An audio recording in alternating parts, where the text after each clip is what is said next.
அரசியல்ல மூத்தவங்க. ஆனா இன்னைக்கு கருணாநிதி குடும்பம் எப்படி இருக்கு? ஈவிகேஎஸ், அண்ணா, பெரியார், ஏவிஎம் செட்டியார், கண்ணதாசன் குடும்பம் எப்படி இருக்கு? கொஞ்சம் யோசிச்சு பாருங்க. நம்ம அம்மா புரட்சி தலைவியும் புரட்சி தலைவரும் சேர்ந்து பணமே வாங்காம ஓசியில படம் நடிச்சு கொடுத்து எங்கள் தங்கம்ன்ற படம் நடிச்சதுனால இன்னைக்கு கருணாநிதி குடும்பம் திவாலா ஆகாம பொழைச்சுக்கிட்டு இருக்காங்க. இது நான் சொல்லல, முரசொலிமாறன் மாமாவே சொல்லிருக்காரு. இது எல்லாருமே வீடியோலயே பார்க்கலாம். இது ஆதாரம் இருக்கு. ஆதாரம் இல்லாம எதுவுமே பேச மாட்டோம். இன்னைக்கு கருணாநிதி குடும்பத்துக்கு எத்தனை லட்சம் கோடி இருக்குன்றது கணக்கே போட முடியல.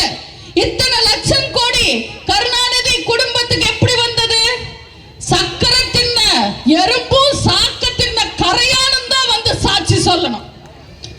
இன்னும் எத்தனை நாளைக்கு இவங்க பொய்களை பேசி தமிழ்நாட்டு மக்களை ஏமாத்தலான்னு நினைக்கிறாங்க? நம்ம எல்லாம் இத்தனை கேள்வி கேட்கிறோம்ல, இதுக்கெல்லாம் திமுக பதில் சொல்லுவாங்கன்னு நினைக்கிறீங்க? பதில் சொல்ல மாட்டாங்க. ஏன்னா அவங்க கிட்ட பதிலே கிடையாது. சம்பந்தமே இல்லாம நாளைக்கு ஏதாவது ஒரு மூலையில உட்கார்ந்துகிட்டு ஹிந்தி எதிர்ப்பு போராட்டம்னு போராடுவாங்க. ஏன்னா மக்களை திசை திருப்பணும்ல. ஹிந்தியை பார்த்து ஏன் இவங்க இவ்வளவு பயப்படுறாங்கன்னே தெரியல. ஹிந்தி என்னங்க அவ்வளவு பெரிய மொழியா? ஹிந்தியில இருக்கிறது வெறும் 47 எழுத்து, 48 எழுத்து. தமிழ்ல இருக்கிறது 247 எழுத்து. யாரால தமிழை என்ன பண்ண முடியும்? எந்த கொம்பனாலையும் குறை சொல்ல முடியாத ஆட்சி நடத்துறோன்னு ஸ்டாலின் வீராப்பு பேசுறாரு. திமுக ஆட்சியை குறை சொல்றதுக்கு கொம்பெல்லாம் எதுக்கு? பச்சை குழந்தைய பேச சொன்னாலே பேசும். ஒரு சின்ன பொண்ணு சமீபத்தில் ரீல்ஸ் விட்டுருக்கு. காமராஜர் ஐயா எங்களை படிக்க வச்சாரு, ஸ்டாலின் குடிக்க வச்சாரு, உதயநிதி மட்டையாக்கி படுக்க வச்சாருன்னு. இதுதான் திமுகவோட ஒன்லைன் விமர்சனம். திமுக ஆட்சி லட்சணம் பத்தி விமர்சனம் போட சொல்லி ப்ளூ சட்டைக்காரரை மட்டும் கேட்டோன்னு வச்சுக்கோங்க தம்பி, கிழிச்சிடுவாரு. அதுக்கப்புறம் 234 தொகுதியிலையும் திமுக நாக் அவுட், வாஷ் அவுட், தமிழ்நாட்டை விட்டு கெட் அவுட். ஹிந்தியை எதிர்க்கிறோம் பேசுற ஸ்டாலினால நாங்க தமிழை வளர்க்கிறோம், தமிழ் மொழியை வளர்க்கிறோம்னு பேச முடியுமா? கருணாநிதியே கனிமொழியை தவிர எந்த மொழியையும் அவர் வளர்க்கிற, அந்த கனிமொழியை ஸ்டாலினும் வளர்க்கல. இவங்கெல்லாம் இன்னும் எத்தனை நாளைக்கு இந்த டிராமா போட போறாங்க? கள்ளக்குறிச்சியில ரயில்வே ஸ்டேஷனுக்கு போய் திமுக காரங்க போராடி இருக்காங்க, ஹிந்தி எதிர்ப்பு போராட்டம். கருப்பு தார்டின்னு கையில வச்சுக்கிட்டே போய் இங்கிலீஷ்ல எழுதி வச்சதெல்லாம் அடிச்சுட்டாங்க. திமுக கார ஹிந்தி படிக்கல சர்தா, அவங்களுக்கு எது ஹிந்தின்னு கூட தெரியாமல போராடுறாங்களா? ரயில்வே ஸ்டேஷன்ல இருக்கிற ஹிந்தி எல்லாம் அப்புறம் அழிக்கலாம். எங்க டாஸ்மாக் போர்ட்ல இருக்கிற ஹிந்தியை அழிக்க சொல்லுங்க பார்க்கலாம். அது அழிக்கிறதுக்கே துப்பு இல்ல. டாஸ்மாக் போர்ட்ல இருக்கிற ஹிந்தி எல்லாம் கரெக்டா தான் எழுதி இருக்காங்க. ஆனா உள்ள இருக்குமே எச்சரிக்கை போட்டு, அதுல குடி நட்டுக்கும் விட்டுக்கும் கெடுன்னு எழுதி இருக்காங்க. இதுதான் இவங்க தமிழ் வளர்த்த லட்சணம். இது ஒரே ட்ரெண்டிங் நியூஸ் Facebookல. நட்டுக்கும் விட்டுக்கும் கெட்ட, இது என்னன்னு எழுதுறாங்க. இவங்க எல்லாம் தமிழை வளர்க்க போறாங்களா? திமுக பத்தி நான் யோசிச்சா எனக்கு ட்ரெண்டிங்ல போன ஒரு பாட்டு ஞாபகம் வரும். நீங்கெல்லாம் கண்டிப்பா பார்த்திருப்பீங்க. நீங்கெல்லாம் ரொம்ப கரண்ட் நியூஸ்ல இருக்கீங்க. அந்த பாட்டு கேள்விப்பட்டிருக்கீங்களா? யாரா அந்த பையன், நான் தான் அந்த பையன் ஒருத்தன் வந்து நிப்பா. அதே மாதிரி கல்லூரியில பாலியல் வன்கொடுமையா, யாரா அந்த பையன், நான் தான் அந்த பையன் ஒரு திமுக காரன் வந்து நிப்பா. பிரியாணி கடையில ஓசி பிரியாணிக்கு சண்டையா, யாரா அந்த பையன், நான் தான் அந்த பையன் ஒரு திமுக காரன் வந்து நிப்பா. வீடு புகுந்து வெட்டி கொலை பண்றாங்களா, யாரா அந்த பையன், நான் தான் அந்த பையன் ஒரு திமுக காரன் வந்து நிக்கிறா. செயின் அறுக்குறாங்களா, கழுத்து அறுக்குறாங்களா, யார்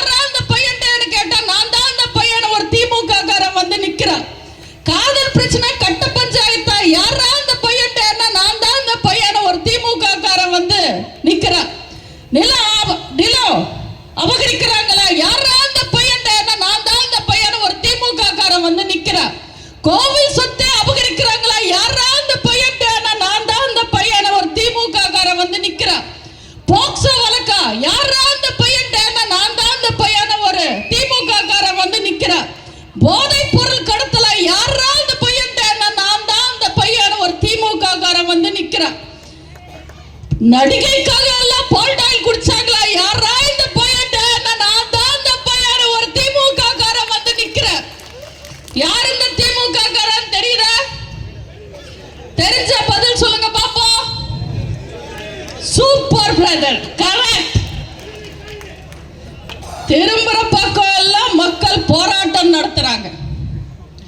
ஒரு பக்கம் உணவுக்கு போராடுறாங்க, ஒரு பக்கம் உரிமைக்கு போராடுறாங்க, ஒரு பக்கம் வேலைக்கு போராடுறாங்க, ஒரு பக்கம் சம்பளத்துக்கு போராடுறாங்க, ஒரு பக்கம் பென்ஷனுக்கு போராடுறாங்க, ஒரு பக்கம் குடியிருக்கிற வீட்டுக்கு போராடுறாங்க, ஒரு பக்கம் குடிக்கிற தண்ணிக்காக போராடுறாங்க. இப்படி திரும்புற பக்கம் எல்லாம் தமிழ்நாட்டு மக்கள் அவங்களோட உரிமைகளுக்காக போராடிக்கிட்டு இருக்காங்க. அவங்க உரிமைகளை காப்பாத்துறோம்னு சொல்லி மக்களை ஏமாத்திட்டு ஆட்சிக்கு வந்த ஸ்டாலினோ அந்த போராட்டத்துக்கு கை கொடுக்கறதில்ல, அனுமதியும் கொடுக்கறதில்ல. ஆனா தண்டத்துக்கு கவர்னர் வீட்டு வாசல்ல போட்டை பிடிச்சுக்கிட்டு போராடுவாங்க. ரயில்வே ஸ்டேஷன்ல போய் ஹிந்தி எதிர்ப்புன்னு போராடுவாங்க. பைசாக்கு பிரயோஜனம் இல்லாத விஷயங்களுக்கு போராடுவாங்க. இன்னும் மக்கள் ஏமாற மாட்டாங்கன்னு நீங்க திமுகவுக்கு நிரூபிக்கணும். மக்கள் எல்லாம் முட்டாளுங்க, விளம்பரம் கொடுத்து ஏமாத்தலான்னு திமுக நினைக்கிறாங்க. தமிழ்நாட்டு மக்கள் முட்டாளுங்க இல்ல, நாங்க தான் முதலாளிங்கன்னு நீங்க இந்த தேர்தல்ல நிரூபிக்கணும். அடுத்த வாரம் இந்த தொகுதிக்கு உதயநிதி வராருன்னு கேள்விப்பட்டேன். எய்ம்ஸ் செங்கலோட வராரான்னு கொஞ்சம் செக் பண்ணுங்க. நிச்சயமா வரமாட்டார். தேர்தல் சமயத்துக்கு மட்டும்தான் செங்கல். சாவு வீட்டுக்கு சங்கோட போறதும் தேர்தலுக்கு செங்கலோட வர்றதும் உதயநிதிக்கு பழக்கம். இந்த வாட்டி அவர் வரும்போது ஒரு செங்கல் இல்ல 7 செங்கல் தூக்கிட்டு வரணும்.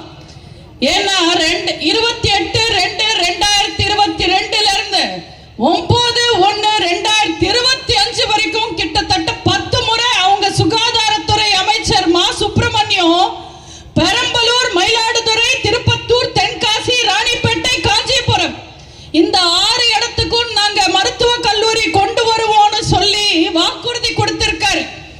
அதனால இந்த முறை உதயநிதி ஒரு செங்கல் எடுத்துட்டு வந்தா பத்தாது, ஒரு பாண்டுல 7 செங்கலை தூக்கிக்கிட்டு தலை மேல வச்சுக்கிட்டு வந்துதான் மக்களை பார்க்கணும். இப்படி கதை விடுறதுல, மக்களை ஏமாத்துறதுல தாத்தாக்கும் அப்பாக்கும் சலச்சவரே இல்ல இவர். இந்த கொத்தடிமை கும்பலுக்கு இவர் தான் அடுத்த தலைவரா. கேட்டா சின்னவரு சின்னவரு சின்னவருன்னு கூப்பிடுறாங்க. அண்ணா சமைச்சு வச்ச சோற திருடி தின்னவரு உதயநிதி தாத்தா, நல்லா மின்னவரு உதயநிதி அப்பா.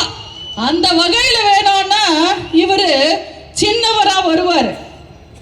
பத்திரிக்கைக்காரங்க மைக் நீட்டினா போதும், எனக்கு மதம் எல்லாம் முக்கியம் இல்ல, நான் மதம் எல்லாம் பார்க்க மாட்டேன்னு சொல்லுவார். அதே கிறிஸ்துமஸ் விழாக்கு போனா நான் ஒரு கிறிஸ்துவன், நான் கிறிஸ்துவனா இருக்கிறதுக்கே பெருமைப்படுறேன் அப்படின்னு சொல்லுவாரு. அதே ரம்ஜான் நோன்பு ஃபங்க்ஷனுக்கு போனாருன்னு வச்சுக்கோங்க, நான் எல்லாம் இஸ்லாமியர்களின் சகோதரன், நாகூர் ஹனீஃபா மடியில தான் வளர்ந்தேன்னு பேசுவாரு. அதே தேர்தல் வந்துடுச்சுன்னா எங்க குடும்பத்துக்கு ஹிந்து பற்று இருக்கு, எங்க அம்மா கோவில் கோவிலா போவாங்க, நாங்க கும்பாபிஷேகம் எல்லாம் நடத்துவோம்னு பேசுவாங்க. உதயநிதியை பொறுத்த வரைக்கும் மேடைக்கு கிறிஸ்டியன், பிரியாணிக்கு முஸ்லிம், ஓட்டுக்கு ஹிந்து, இப்படி கலர் கலரா கலர் மாத்திக்கிற பச்சாந்தி தான் நம்ம பால் டாயில் பாய். நான் உதயநிதிக்கு நேரடியா ஒரு சவால் விடுறேன். உங்க நீட்டு ரகசியத்திலிருந்து உங்க வீட்டு ரகசியம் வரைக்கும் மேடையில பேசலாம், விவாதிக்கலாம், வரீங்களா? உதயநிதி கூட விவாதிக்கிறதுக்கு நம்ம அண்ணன் எடப்பாடி யாரெல்லாம் தேவையில்லை, நான் போதும் வெளுத்து கட்டிடுவேன், வர சொல்லுங்க, பேசிடுவோம், எல்லா ரகசியமும் பேசலாம். ஆனா உதயநிதி வரமாட்டாரு. யாரோ திமுக கட்சிக்காரங்களே போய் உதயநிதியை கேட்டிருக்காங்க, என்னப்பா உங்களை விந்தியா இப்படி எல்லாம் பேசுறாங்களே, நீங்க பதில் சொல்ல மாட்டேன்றீங்களேன்னு. நான் நடிகைக்கெல்லாம் பதில் சொல்ல மாட்டேன்னு சொல்லியிருக்காரு. உதயநிதி மட்டும் என்ன உப்பு சத்தியாகிரகம் பண்ணிட்டு அரசியலுக்கு வந்திருக்காரு. யார் அவரு? உதயநிதிக்கு வரலாறு தெரியாது, அரசியல் தெரியாது. உங்க தாத்தாவை 3 முறை வீட்டுல உட்கார வச்சவர் எங்க புரட்சி தலைவர் ஒரு நடிகர். உங்க தாத்தாவையும் அப்பாவையும் 6 முறை வீட்டுல உட்கார வச்சவங்க, கனவுல கூட பயம்படுத்துறவங்க எங்க புரட்சி தலைவி அம்மா ஒரு நடிகை. நடிகர் என்ன அவ்வளவு இலக்காரமா போயிட்டாங்களா? தமிழ்நாட்டோட தன்மானத்தை காக்க, தமிழனோட மானத்தை காக்க வாழ்ந்தவங்க புரட்சி தலைவரும் புரட்சி தலைவியும். அவங்கெல்லாம் நடிகர்கள் தான். ஆனா எங்க அம்மாவும் எங்க தலைவரும் அரசியலுக்கு வந்ததுக்கு அப்புறம் நடிக்கிறது விட்டுட்டாங்க. ஆனா உதயநிதியும் கருணாநிதி ஸ்டாலின் குடும்பம் அரசியலுக்கு வந்ததுக்கு அப்புறம் தான் அதிகமா நடிக்கிறாங்க. இவங்களோட நடிப்பெல்லாம் இனிமே செல்லுபடி ஆகாது.